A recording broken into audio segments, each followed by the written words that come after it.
Hello. We know that different places on Earth have different long-term weather patterns. That's called climate. Some places are hot, some are cold, some are rainy, and some are dry. But why are they so different? One big reason is geography. Geography is all about the Earth's physical features, like mountains, oceans, and where a place is located. Today, we're going to explore how these land shapers are also climate makers.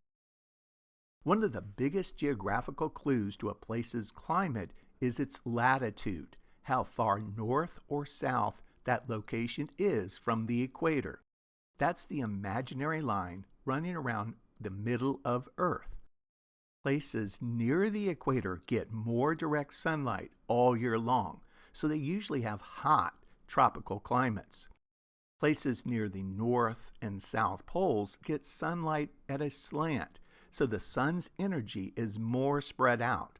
This makes these areas very cold with polar climates.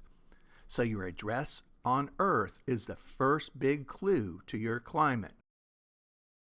Mountains are giant landforms that can really change the climate around them. The higher up you go on a mountain, the colder the air gets. That's why you often see snow on the tops of very tall mountains, even if it's warm at the bottom. This is because the air is less dense higher up and cannot hold as much heat. People who go quickly from low places to very high mountains can sometimes feel sick because the air is thinner and has less oxygen, another effect of altitude on our bodies, not just the climate. Mountains can also affect how much rain an area gets. Imagine moist air blowing towards a mountain. As the air is forced to rise up the mountain, it cools down, and the moisture turns into clouds and then the rain or snow on one side of the mountain, the windward side. By the time the air gets over the top and down the other side, called the leeward side, it's lost most of its moisture. So that other side often becomes very dry. This is called a rain shadow. Deserts are often found in rain shadows. Large bodies of water, like oceans and big lakes, have a huge effect on climate. Water heats up and cools down much more slowly than land.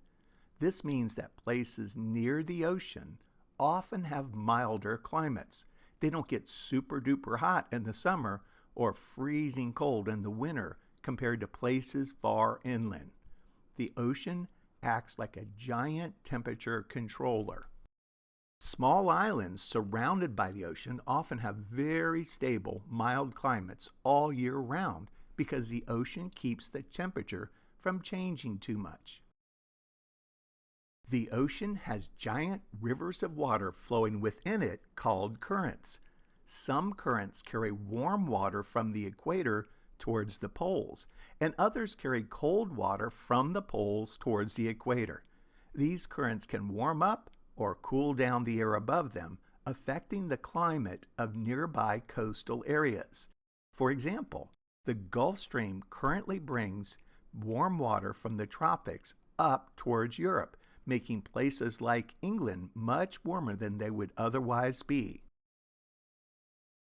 What's on the surface can also influence the local climate. Areas with lots of trees and plants, like forests, can actually make the air around them a bit cooler and more humid. Plants release water vapor into the air through their leaves in a process called transpiration, which can lead to more cloud formation and sometimes more rain. Large areas of sand or bare rock, like in deserts, can get very hot during the day because there's not much vegetation to provide shade or moisture. They also cool down quickly at night.